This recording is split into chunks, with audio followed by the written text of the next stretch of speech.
One of the major things that is very different to residential versus commercial is the lease, because your residential lease is 6 months, maybe 12 months. There's a lot of escape clauses in that. It's to the benefit of the tenant, whereas in a commercial lease, it's a legal binding document. It's to the advantage of the owner of the property, which locks the tenant in, and the tenant is liable. Even if they default, they're liable to pay that rental. Okay, so it gives you as the owner a lot of power. Welcome to Get Invested on the Property Hub podcast channel, the leading weekly show to help you unlock your full self, health and wealth potential. I'm your host, Bushy Martin, and each week I go deep with the best investors, experts, leaders and founders to find out what it takes to break free from the grind, discover freedom and live by design. Subscribe now and join me and get invested in the life you really want. Let's get started. Hi, freedom fighters. What type of property can generate superior and higher cash flow yields while still having the potential for capital growth? If you're interested and or invest in rental properties, you may be thinking dual key properties or houses with a granny flat or room sharing arrangements to generate multiple rental income streams. But there's a completely different class of property that can better fit the bill here, and one that's capturing increasing interest. I'm talking, of course, about commercial property that's generally and often been considered as only accessible to high-flying, sophisticated investors securing high-rise office buildings. But this is just the tip of the iceberg, and there's a multitude of different property types and styles that fall under the commercial banner that we're about to hear about shortly. And growing investor interest in this diversified property sector has been fueled by increasing saturation of activity in residential property hotspots, where a dearth of buyers agents using the same data-driven indicators are causing highly location-concentrated, self-prophesying and self-fulfilling feeding frenzies for evaporating supplies of quality homes that are leading to sharp increases in property prices at the same time as borrowing capacities are falling, with interest rates on the rise, and resulting cash flow rental yields continue to fall. So, what do you know about commercial property? Is there something you need to consider? And if so, how and where? Now, in many investment spheres, discussion is often dominated by binary debates on one asset class versus another in a this or that fashion, based on the vested interest of the commentator or the self-professed expert in many times. Now, the never-ending debate on shares versus property is a classic example, and I see the same thing playing out in residential versus commercial property. And many so-called experts are very quick to put things in clearly defined black or white boxes, and never the twain shall meet. And I'm sure you've heard plenty of them in the past. There's that old age mantra that's been said so many times it's now become almost unwritten legend, although I think it's more of a myth, that if you're after capital growth, then you need to invest in residential property, and if you're after cash flow, then secure commercial property. But like everything, it's not just that black or white, because there's a lot of examples of residential property solutions that can provide growth and cash flow, just as there are commercial properties that create great cash flow and enjoy growth. So for me, it's not a residential or commercial discussion, but more an and discussion that's driven by your why, your what, and your when. Let me explain. In my book, The Freedom Formula, I advocate strongly for a wealth by stealth approach that's captured and illustrated by what I call the capital growth to cash flow curve that helps you get clear on what you should be investing in when to achieve your income for life goals down the track. So let's put some shape around this. When you first start investing, if you've been relying on saving on your superannuation and just paying off your home loan, you're likely to fall way short of the projected size of investment nest egg that you'll need to attain, sustain and fund your lifestyle when you stop work. If this is the case, then your main focus needs to be on affordable growth. So what you invest in needs to demonstrate optimal potential for above average value growth that's structured so it's affordable to hold. Now, this is generally also at a time when your savings and available equity are limited and your borrowing capacity is stretched, so your property purchase price power is also hamstrung. For most, this means that your best bet is to utilise your limited equity and your borrowing capacity to to leverage into scarce, high-growth potential residential homes in tightly held suburbs that are about to experience growth from positive change, as you can get the bank to pay for up to 90% of the property to turbocharge the value of your asset base. Then over time, after securing a number of high-growth residential properties that have increased in value, as the value of your residential portfolio increases and your financial position and borrowing capacity improves, or your projected nest egg is forecast to meet or exceed the size required to generate your long-term lifestyle income needs, it's time to flip your focus from affordable growth to cash flow income with secondary growth, so that your priorities switch from primary growth supported by cash flow to cash flow income with bonus growth. In other words, you start by going for growth and then converting to cash flow, which I illustrate in that capital growth to cash flow curve diagram that captures all of this to help you drive your evolving property investment strategy. The key point here is that in the early stages, we are likely to have limited equity and borrowing capacity. You're often not able to consider commercial property, as the world of commercial lending is very different with much higher equity deposit required, and loan terms are generally shorter and interest rates are often higher, requiring higher repayment costs. For example, it's still relatively easy to secure a residential property with as little as a 10% deposit plus on costs for a loan over a 30-year term that's based strongly on your personal financial position, where commercial property generally requires a minimum of 30 to 40% deposit with higher interest rates on much shorter loan terms that are linked to leases that pay more attention to the terms of the lease, the rent and the commercial tenant of their loan servicing assessments. In addition, good quality residential properties with strong growth potential can be secured in the sweet spot of price and yield in the sort of 550 up to 850 price range, whereas the buy price for commercial properties is generally significantly higher than this. But I emphasise here that there are real exceptions to all of this. So in generalised, very oversimplified terms, you may be better starting to invest in high-growth residential properties where you have the capacity and then transition into commercial once your available equity and your borrowing capacity allows you to do so. Now, the important thing here is what you invest in when, and it's more about you and where you're at and what you're able to do and your accumulation strategy, because it's not fixed and static, but it needs to evolve and transition as your capability, your knowledge, your level of comfort and your risk appetite improves over time. Now, if you'd like to investigate this further in relation to the specifics of you and your situation, and you're needing a more private and confidential personal solution session to help you get more clarity around your integrated life, finance and investment strategy trilogy, then feel free to catch up with me personally for an hour by hitting the book appointment button at the top of our knowhowproperty.com.au homepage or the link in the show notes. Now, back on the commercial subject, it's also important to know that there are very real differences in the way residential and commercial property operate. So don't kid yourself into thinking that a switch or transition to commercial property is going to be a walk in the park. It's like learning a completely new language, and one of the biggest mistakes that many make is to assume that what you know about residential investing translates directly into commercial. They're worlds apart, so you need to drop all of your assumptions and expectations and align yourself with a proven commercial property expert who intimately understands the landscape, who can then educate, guide, support and protect you as you start to consider and enter the commercial arena. Which leads us directly to today's returning guest, Mish Daniel, who's the founder of Revolve Commercial Buyers Agency, provides you with commercial property education programs, mentoring and commercial property advice. Now, last week we delved into Mish's incredible personal, professional and property journey, and this week we dive deeper into the commercial property opportunity. So welcome back, and let's get invested again, Mish. Hi, Bushy, and thank you for inviting me back on the show.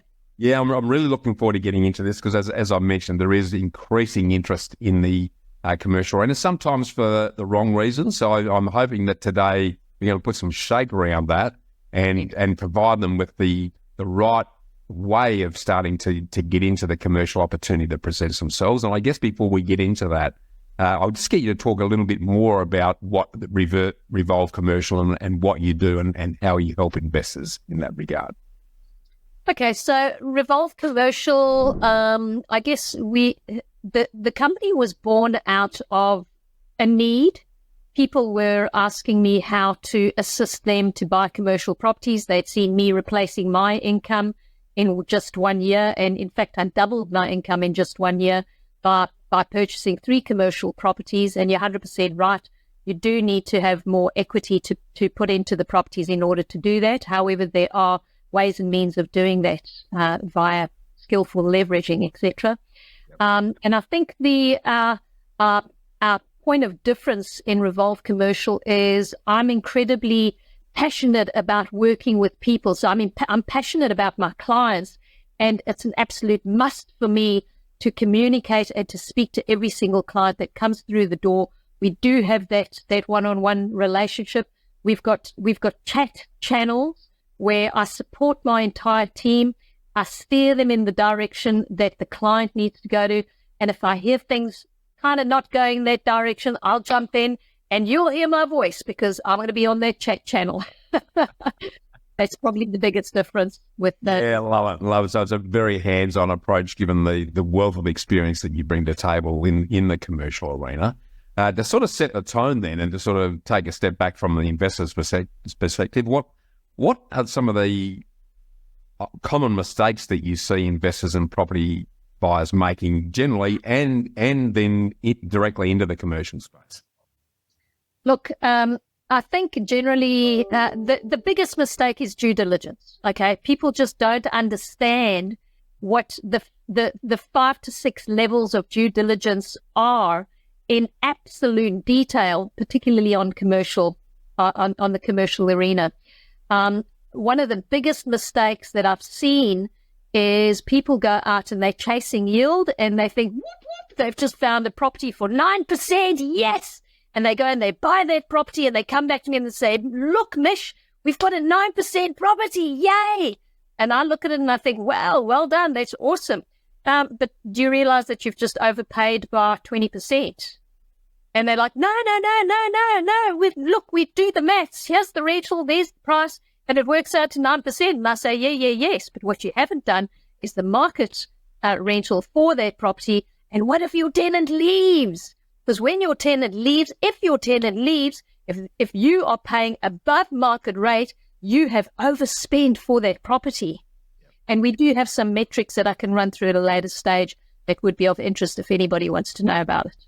Definitely. No, and a very good point. Again, it's the old story of people blundering in and thinking they're doing it well. And I think a big area that I see, as I touched on them earlier, is that people still treat commercial like it is residential, and they don't understand it's a very different animal. And they need to be dealing with someone like you that can actually open their eyes to what they really need to be looking at to make that happen. So let's get straight into the commercial area because, I shared some thoughts earlier in the exercise, but I'd love your read on why invest in commercial and who is it best suited to.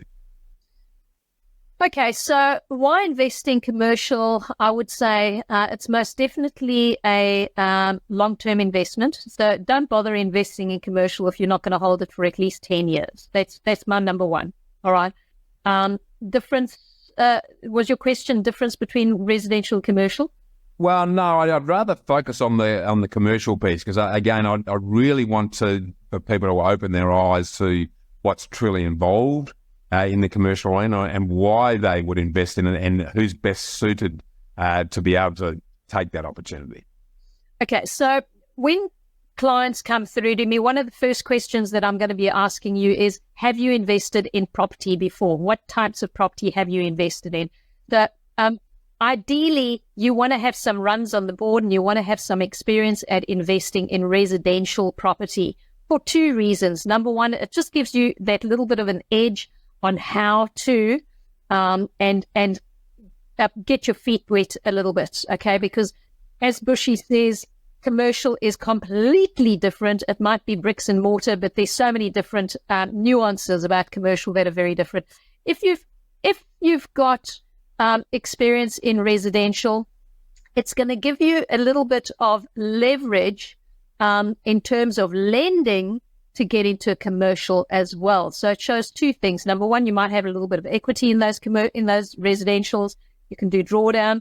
And number 2, your lenders, the banks, are going to see a little bit more serviceability. They're going to see that you've got a couple of runs on the board. It just makes it that much easier to get into commercial.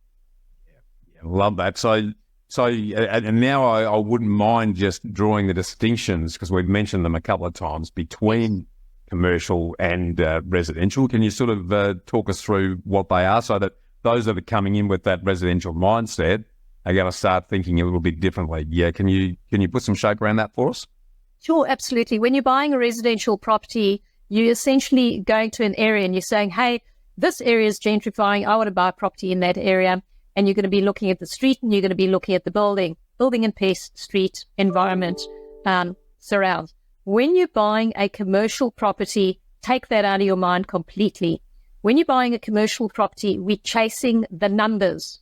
It doesn't matter where the street is, doesn't matter what the area is. If the numbers stack up, we look at that first. Once we look at the numbers and we say, hey, this is a really nice property, the numbers stack up, let's have a look at the tenant. Is the tenant suitable in that area? How long have they been there? What type of business do they run? Has it got longevity? Has the business got legs? So in other words, I'll give you an example. We looked at a photocopying business. That business, initially at face value, we thought, oh, no, it's a photocopy business that's going out. Everybody does copy at home. Well, not really, because it was in a fairly regional town. And not only do they do photocopying, they do additional services that regional town only has one office to go to. So that's a great little business to be investing in. And they had a 5+5 year lease on there. Now, what do I mean by that? Is they were willing to sign a 5-year lease because they didn't want to move. They were very well known there. Plus, they signed a 5+5, which means that in the lender's eyes, you're looking at a 10-year lease. There is longevity in that. Yep. Now, that's the one thing that we look at. So we look at the numbers, we look at the area, we look at where they are, we look at their advertising, we look at their foot traffic. That is a retail, that business in particular, and I'll use this as a case study. Yeah. It's a retail business. Yep. In a retail industrial unit, which means it's got a retail shop in the front and it's got 3 roller doors in the back. Yep. What does that tell you straight away? That building can be split into 3 to 4 tenants down the line. So we look at exit strategies. And what are exit strategies? Now, this is something very particularly different to residential. In exit strategies, if that photocopy business were to shrink down, they'd always want the retail in the front. But they might say, hey, we don't need those warehouses anymore. Happy days. Let's carve them up and rent those out. So you've got various different types of assets that are going to give you advantages should tenants default, should they move out, should they move on, whatever it is. So whenever we look at a property, we look at those exit strategies. Yeah. Okay. One of the major things that is very different to residential versus commercial is the lease. Because your residential lease is 6 months, maybe 12 months. There's a lot of escape clauses in that. It's to the benefit of the tenant, whereas in a commercial lease, it's a legal binding document. It's to the advantage of the owner of the property, which locks the tenant in, and the tenant is liable. Even if they default, they're liable to pay that rental. Okay, so it gives you as the owner a lot of power with that lease. So that's one of the things in your due diligence. When we look at a property, we analyze the tenant, the financial situation, the type of tenant, the lease. We go through that lease and we have a look at, are there escape clauses in that lease? I'll give you an example. We had a look at one. It was an engineering shop. Yep. And everything stacked up, looked great. It was a 5-year lease.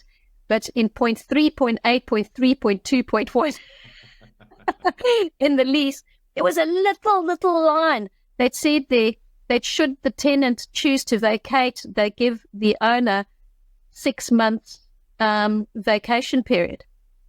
And I went to the solicitor. I said, hang on, wait a minute. I'm not a solicitor. But to me, that sounds like that's an escape clause, that if the tenant wants to leave, they can give us 6 months notice. And he said, you're right. So that lease is not worth the paper that it's written on. No, that a 5-year lease is only 6 months really in real terms, because they can exit tomorrow with 6 months notice if they wanted to. Correct. My dog's agreeing to that. Yeah, I'm glad to hear that.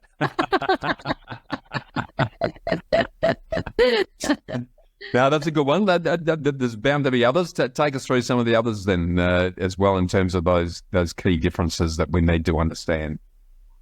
So it's I've mentioned about 3 or 4 of them. The other thing is obviously the legals. So all the legal implications that go with that building. So whether it's in strata, whether it's freehold, the differences between strata and freehold, the due diligence that goes into those 2 elements of 2 different types of buildings as well, and we drill down. We've got hundreds and hundreds of points of due diligence that we apply to various different types of assets. So you're going to be looking at the 3 different types of assets and different types of due diligence that would be to those 3 different types of assets. So I've covered off the building would be exactly the same. It's bricks and mortar, so you're looking at roofs and walls and structure, where the building is located, whether it is ideal for that type of business. Should their tenant decide to vacate, what other type of businesses could go into that building? Okay. Whereas in residential, what other person is going to go into a house? Another person that eats and drinks and sleeps and watches TV. So in commercial, you want to have a look at how can you repurpose that bricks and mortar to facilitate various different types of businesses. Okay. So that's one of the areas we go to. We essentially, Bushy, we look at about 6 to 7 different areas of escape and due diligence when we're looking at a commercial property. And again, these are the fine nuances that most residential investors would be clueless about. 100%. And what's really clear, just listening to you then, Mish, is that in the residential arena, the tenant's almost at the end of the line and not too much attention is paid, because if it's not one family, it's another. On the commercial side, there's a lot of importance put around the tenant, because that's going to guarantee that income flow that you're talking about. So you need to really know the ins and outs and the strength of the tenant, because that's going to drive the investment performance.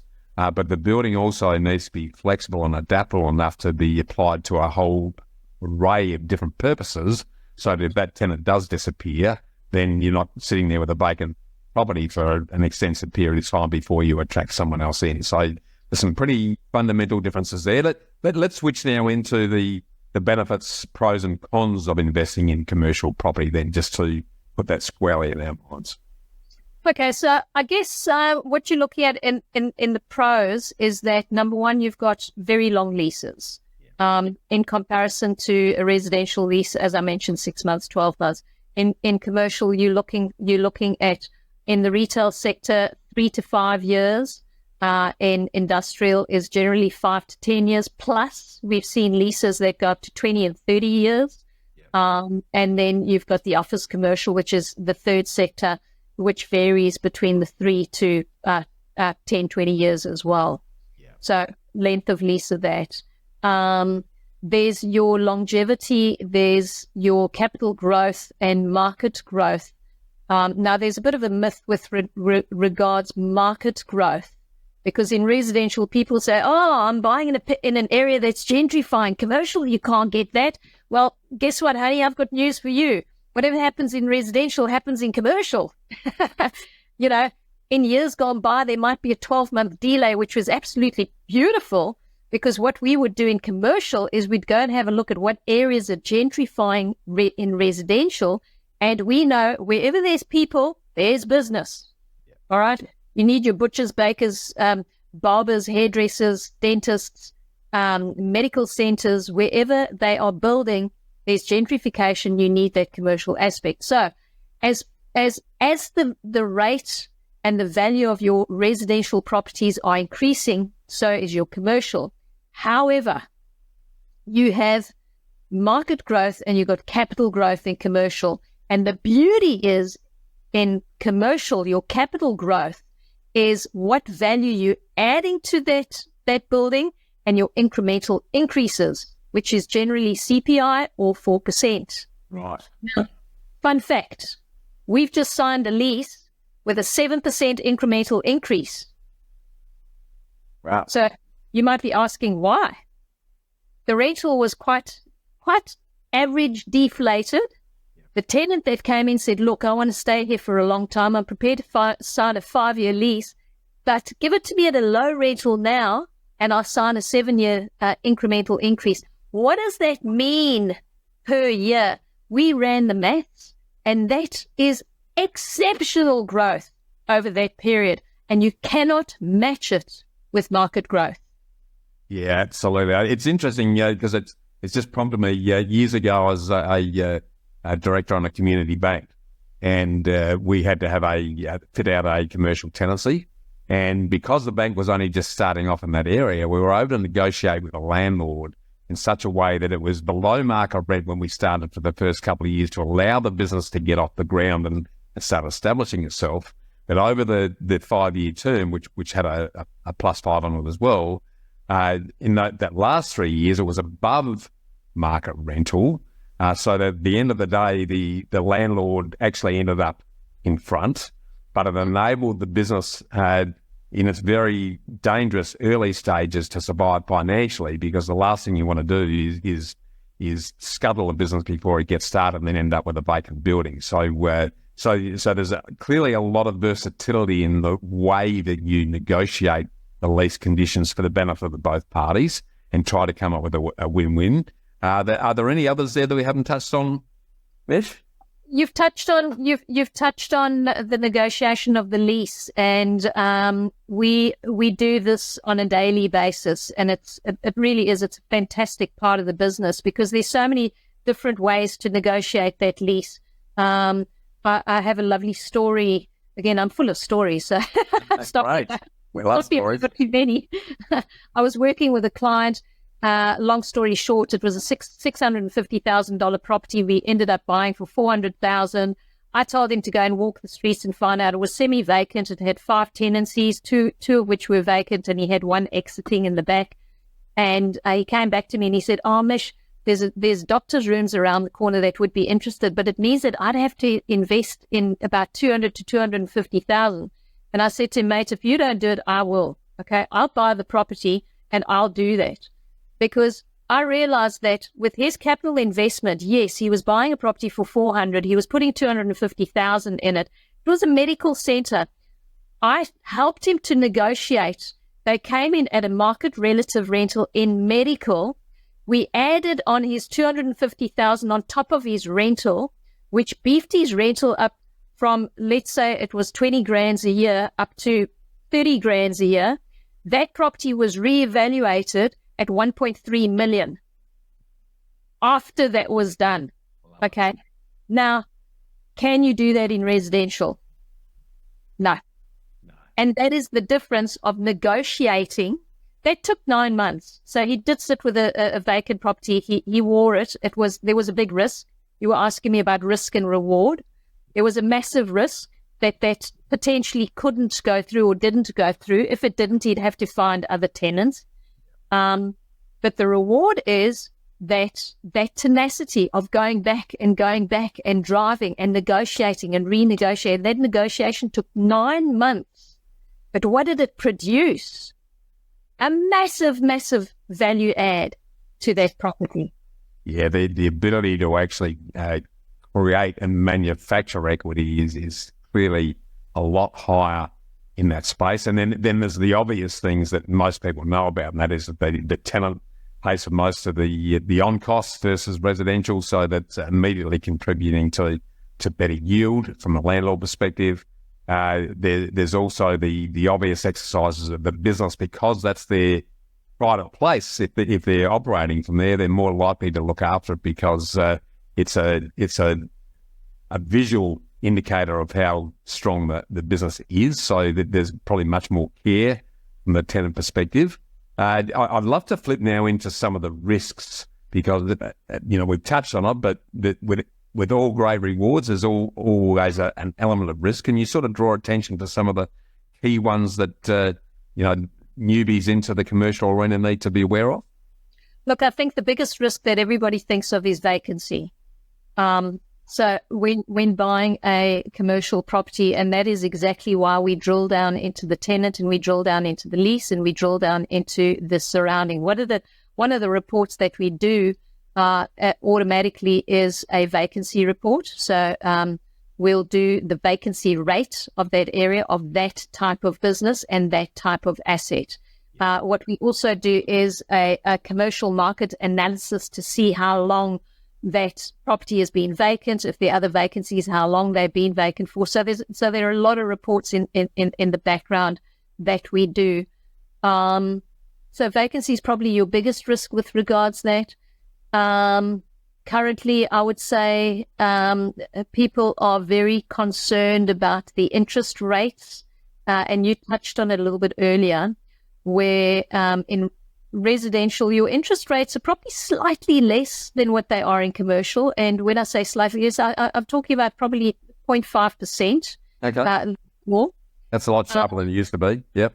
Yeah. They've brought them back. There's various different lending products on the market as well. There's some lenders that have actually, instead of doing a 10-year loan or a 15-year loan, they've actually extended that to about 25 years.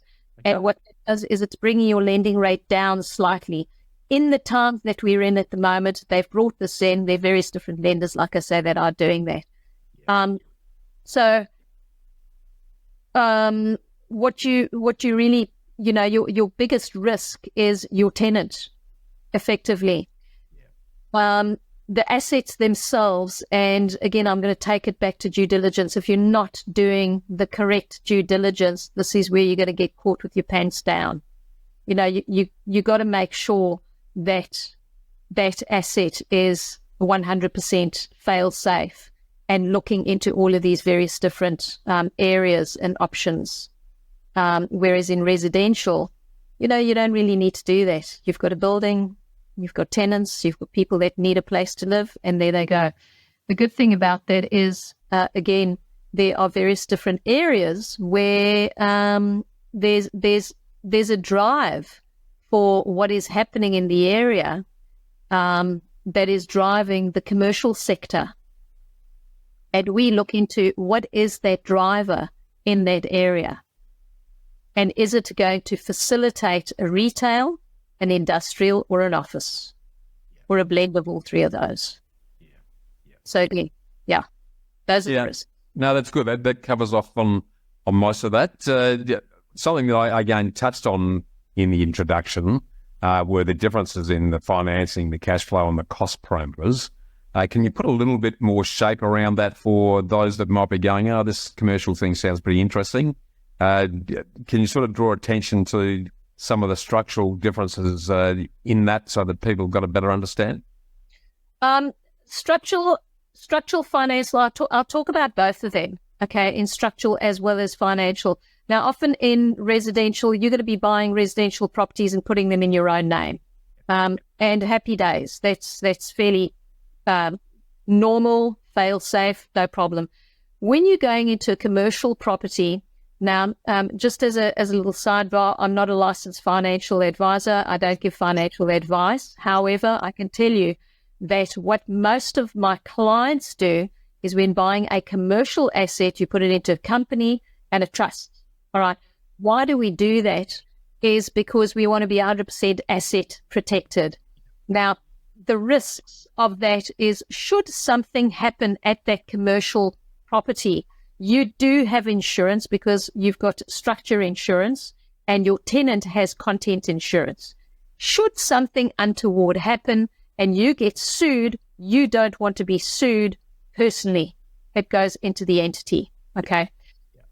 So that's from an asset protection and a structure base. We always suggest that you speak to somebody who is a professional who can advise you correctly with regards to that. In terms of finance, generally you're looking at around about a 30% deposit, let's call it, just to simplify things, which means that you you could qualify for a 70% LVR, loan to vendor. Yep. In some cases, depending on your serviceability, depending on your portfolio, depending on your debt ratio, it could maybe be 65%. Yep. If you're buying it in a self-managed super fund, sometimes, and again, depending on your debt ratio and your serviceability, it could drop down to 55%, which means that you've got to tip in a little bit more. Yep. What does that mean? The barrier to entry is that much higher. Okay. And this is why we say, if you've got residential properties and they're running positive and you've got equity in them, you've got about 3 properties, let's say, now's the time to jump into commercial, because you're going to hit your ceiling in residential. You can't buy any more. And you're only leveraging at about 3 or 4% if you're lucky in the current rates. Yeah. This is where you want to jump into commercial. You want to leverage whatever you've got, chuck it into commercial, and think of that longevity. It's a 10-year journey. Even if you're buying commercial and it's just tight on that interest rate, currently, know that within 12 months, that commercial property has gone up in value, you've added value, and now you start enjoying the cash flow. So I always say that the cash flow in commercial, you start enjoying after year 2, 3, 4, and the longer you stay in it, your chart goes up. Makes perfect sense. I guess putting this in context then, because in all assets, and again, without getting into too many generalizations here, Mish, there's a sweet spot in terms of price and yield production that allows people to buy good quality assets. Yes. And again, without holding you to any of this, but what I don't want you to do is be bowled over by thousands of people rushing in to call you as soon as they've heard the podcast, and then suddenly find out that they're so short on equity because the price point that they need to get a good quality commercial property is just beyond their reach. Can you put a little bit of shape around that so that there's a bit of a sense of what sort of price point for what style of commercial property, given there's so many sectors, is going to enable them to think about whether this is something they can get into? I'm going to answer that in reverse, okay, as I do. So let's just go $3 million plus is the sweet spot. If you can afford a property of $3 million plus, then you're going to be finding yourself a really great asset. And right now, the sweetheart of the country is probably industrial and retail, okay? Now, dialing that back, we're going to go to around about 2 million to 2.5 million is going to be it's a very affordable budget for a lot of people. Yeah. And there are a fair amount of assets still available at that price point. Yeah. Now, I'm going to dial it back to around about $1 million. Now, most people can afford a property of between $800 to $1 million. However, firstly, you need in the region of about 300,000 to 400,000 as a deposit. Yep. To get to a property of around about $1 million. Yep. If it's a 6% yielding property, that is $60,000. Yep. Your interest rate, depending on what your personal status is, that property could be just washing its own face, just cutting fine. Okay. Yep. The higher you go to the $2 million and $3 million property, let's say $2 million, you're earning $120,000 in cash flow. There you start seeing your positive cash flow go up to 3 million, and again you have another multiple on that. Yeah. Again, it's all about leverage. Depending on how much you have is going to give you your outcome at the end of the day. We always say work on worst case scenario, a 0.4 factor, which is 40% deposit versus a 60% loan. Worst case scenario. Yeah, no, that's perfect. So within the context of that fairly broad diversity of the different types of commercial property, yes, and I guess I'm focusing on probably a first-time commercial investor here. Just in general terms, what sort of commercial properties and what sort of sectors would you be thinking of looking at? And conversely, what sort of commercial properties wouldn't you like to invest in? Okay, I'm going to answer that question back to front again, Bushy. Right, I love it. I do not like investing in properties in the sky. So I always say, even if it's an apartment, I always say, why would you want to buy a hole in the sky? Okay, if life happens, you're up there in the sky. You're reliant on lifts, on services, on very, very heavy stratas. So it's exactly the same in commercial. Offices that are higher than, let's say, 2 to 3 floors, I'm not terribly keen on. Because again, they're a hole in the sky. Now, reason why don't we like these properties is because they're highly competitive.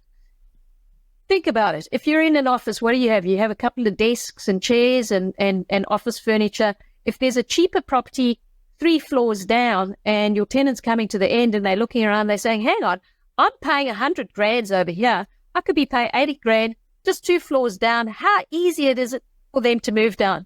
Bloop, lost your tenant. Okay. So definitely I do not go after those kind of properties. We do, however, a little sidebar, see a lot of opportunities with high yields in that sector because that is high risk. And what you definitely want to do if you are going to buy one of those properties, and I'm not saying that they're the wrong properties to buy, please don't get me wrong. If you've got a good, long, solid lease and a client that's been there for 10 years plus, and they're happy to stay there and they're not worried about their rental, happy days, knock yourself out, you've got a great tenant. Think of it in terms of longevity. If that tenant does move out in 10 years, can you lease it? At what rate? And are you buying it today at a rate that you can unsell it or lease it up in 10 years' time? Okay. Yeah. So that's the long don't buy sort of. What to buy? I said it earlier. The sweetheart in commercial right now is industrial. Everybody's chasing industrial. Is it the right thing to buy right now? Is it the best thing to buy right now? Well, horses for courses. If you're going to be buying an industrial at 5%, I'm going to say, don't do it. We chase the numbers. If we're finding industrials at around about 6%, happy days, we love them. If there's nice long leases on it, if there's longevity, if they're good businesses, I've mentioned all the assets, we have to go with them. We've been incredibly successful in the retail sector. And the retail sector, I really like this little retail sector because it overlaps 2 areas. You can have retail on the front with warehouse on the back. Yep. You can have retail in the front, which is office retail with warehouse and distribution on the back. So it's that mix of sectors of industrial, retail, and office that we get into. Again, doesn't really matter. If the numbers stack up, and the due diligence works, and we've got exit strategies, the asset is a well worth asset, and that's what we look at. Yeah, I love that. Well, you've covered a fair bit of ground in that so far. Is there anything that we haven't covered in the commercial arena that a residential investor or someone who's interested in jumping into it needs to know? I think we've pretty much covered off the main key points of what they need to know. I think the main thing is if you're thinking about buying commercial, put your hand up. Just try it. Take a lick of that ice cream because you'll never know what it tastes like if you don't. Well, I absolutely love it. And obviously reach out to someone like yourself who knows the ins and outs of it so they're not going in blind because a sales story, you just don't know what you don't know, and that's when you get yourself into trouble. So in that context then, Mish, for those that are interested in licking that ice cream, where do they need to start with commercial property investing and what initial steps should they take?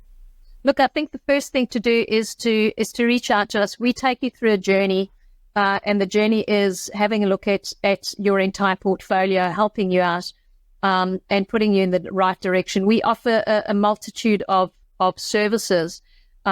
They can jump into our website, revolvecommercial.com.au. There are a couple of tags that you can click on there, book a call, and we'll take you through that journey and tell you very quickly whether you would qualify for that commercial property and or not. If we've got quite a couple of clients that come through that don't qualify for the property, but they're eager to learn.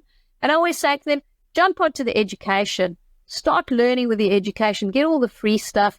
We offer things like a VIP investor club list, which we can go into at a later stage. But learn as much as you can. I've got a client at the moment who's completely hamstrung, but he's hungry. He's salivating to buy a commercial property. He's come on board, and we speak to each other every 2 to 3 months, and we update. And I say, "How are you going?" And he's busy selling down his residential properties in order to buy a commercial property. So we would assist from a financial point of view as well, taking them on that journey and steering them in the right direction. Yeah, I love it. And you've touched on a really important point there, because as I sort of mentioned in the introduction, investment strategy is not static. It needs to change and evolve. And if that particular investor you've spoken about, he's probably built very good capital growth in his residential portfolio over the years, and he was able to get in because of the lower deposit hurdles and everything else.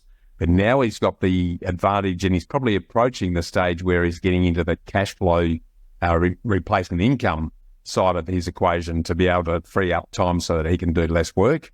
And commercial property is a great filler into that exact piece. So converting that initial growth into that cash flow piece in the commercial arena provides a great opportunity with a lot less stress, a lot less management, that's freeing up the time and giving significant residual income flows to facilitate that investor's long-term lifestyle. So I love that. I now want to sort of switch into the second round of our Bushfire Ambush series here, Mish, where I give you the blindfold and cigarette and hit you with some questions again. And the first of those is, what's your favourite quote and why? My favourite quote, if somebody offers you an amazing opportunity and you're not sure you can do it, just say yes. Say yes now and change your mind later. And this was a Richard Branson. I heard this from Richard Branson. I thought, hey, I resonate with that. That's me. Because I say yes to everything. And then I'll go away and think about it and say, actually, no, that doesn't work. So say yes now, change your mind later.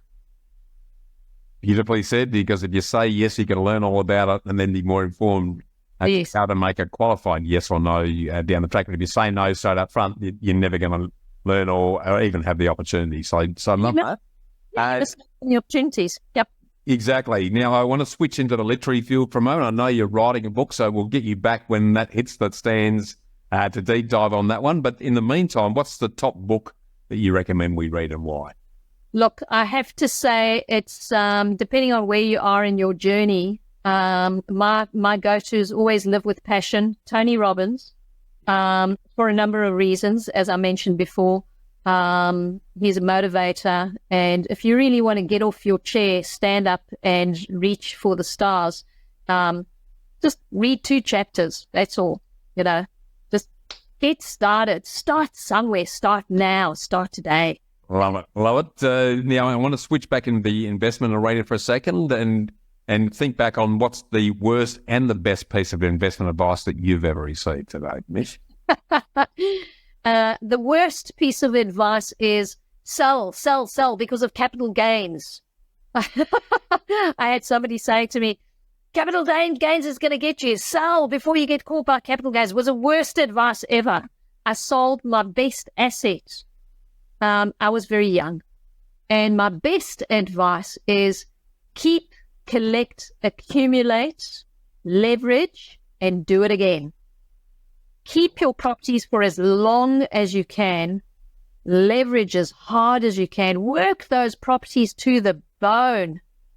Leverage as much as you can out of them and do it again. Rinse and repeat. I absolutely love that. A final one in the ambush round, Mish. What's a personal habit of yours or a rewarding ritual or daily discipline that you've employed do you think contributes most to your success today? Oh, I love this one. I absolutely love this one, Bushy. My secret to success is energy.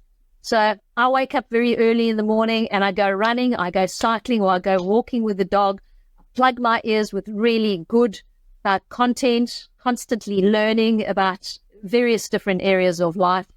I breathe in fresh air. I have the sun on my face and I feel the earth under my feet. Sometimes I take off my shoes so that I can actually feel the earth. And then I get home and I'm hot and sweaty and I'll jump into the shower and I have what I call a hot cold shower. And a hot cold shower is you wash, and then you turn it on cooking hot and you stand there and you cook in the heat, and then you go freezing cold and you stand there for at least 1 minute and you can actually feel your entire body just go pop. It just pops. It tingles like crazy. And switch it off and get out. Yeah, I love the old Wim Hof style cold plunge to really awaken the senses and build the immune system. So absolutely love that. Mish, to sort of summarise both of our great conversations that we had across these 2 episodes, what are your key takeaways for aspiring investors? I would say do it. If you're thinking about it, if you've thought about it, do it. Because he who hesitates is lost. All right.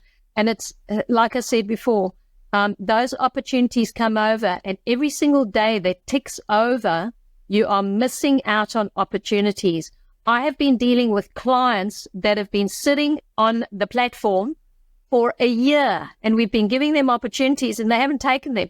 They've come back to me a year later, and when we've shown them those opportunities, they have lost $60,000 from last year to this year, in just 1 year, in an asset that they could have made $60,000 in their pocket. Just a little sidebar, Bushy, there's another little calculation that I've done as well. I won't go into it in detail, but where I've taken $400,000 and I've shown if you have $400,000, what you can do in commercial property at, let's say, 6% yield versus $400,000 sitting in the bank, and how it's actually devalued. Because you think you're getting 2% interest rate, but you're paying bank fees, you're paying interest rates, you're paying all sorts of other hidden fees, and the values is going down. And the inflation is double what the interest rate. So you're actually going backwards just by letting it sit there, yet alone the fees and charges that go with it. Yeah. So there's one little anecdote that I'm going to throw in here, and that is, if you've got money, make money work for you. Use it so that money is working for you. Because if you're sitting on it, it's rotting. That's beautifully said. That you echo the fine words of my father, the original Bushy, because he always said, "Make money work for you, and you stop working for money." That was his great motto, which fit the lead of my thinking at the right age. So great advice there. Just a closing question then. If I ask you to get invested, what does that mean to you, Mish? Exactly what I've said. If you're asking me to get invested, it's make a commitment, jump in and do it. And I always say, you cannot learn how to swim by just sticking your toes in. You need to go full on, jump in, splash, do the whole thing, go head first. Get invested. Yeah, absolutely love that. Now, for those that have really resonated with your message, Mish, like I have, how can they find out more and get more involved with you? Look, I think the best way is via our website. So that's revolvecommercial.com.au. We've got lots of call to actions there. Click on, book a call. Google me. I'm all over the place at the moment. I've got a big mouth, so I spread it all over. Reach out and we'll contact you. Love it. Now, I know you and I had a quick chat off air around challenging the audience to take some action as we've been talking about throughout our conversations. And I like our audience to actually do something to get something because it shows that they're starting to move in the right direction. So I'm going to ask everyone to email us at hello@knowhowproperty.com.au with Mish Daniel in the subject header, and tell us what's the top takeaway you've taken from this excellent couple of discussions we've had. And Mish, for those that do that, what can you offer them? I will give them everything in the kitchen sink there, Bushy. We've got a range of books that we're busy putting together. A lot of them are little workbooks, but they value add books of due diligence, questions. So questions when you're speaking to agents, questions when you're speaking to tenants, and we will give them tremendous value. I'll give them the whole range. So that's what's on offer today. They can have all of those books free of charge.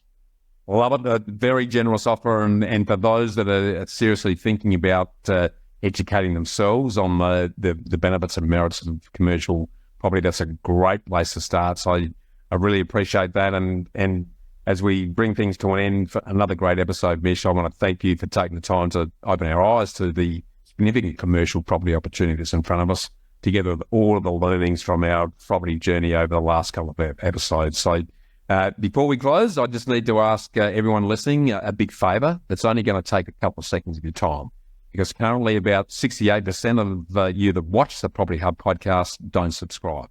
So if you're enjoying or getting value out of our shows and videos, like our great discussions with Mish, following the hours that myself and my support team put into preparing and producing them, can you please do us a massive favour and just hit the subscribe button now?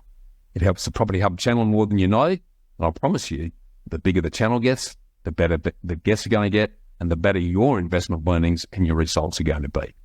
And to keep the conversation going, just join and jump into our Property Hub Collective interactive Facebook community by clicking the link in the show notes, where we can answer any or all of your personal questions or queries alongside a community of other like-minded, hardworking Aussies in a very safe and no-pressure environment. So jump on board, and thanks again for getting invested, Mish.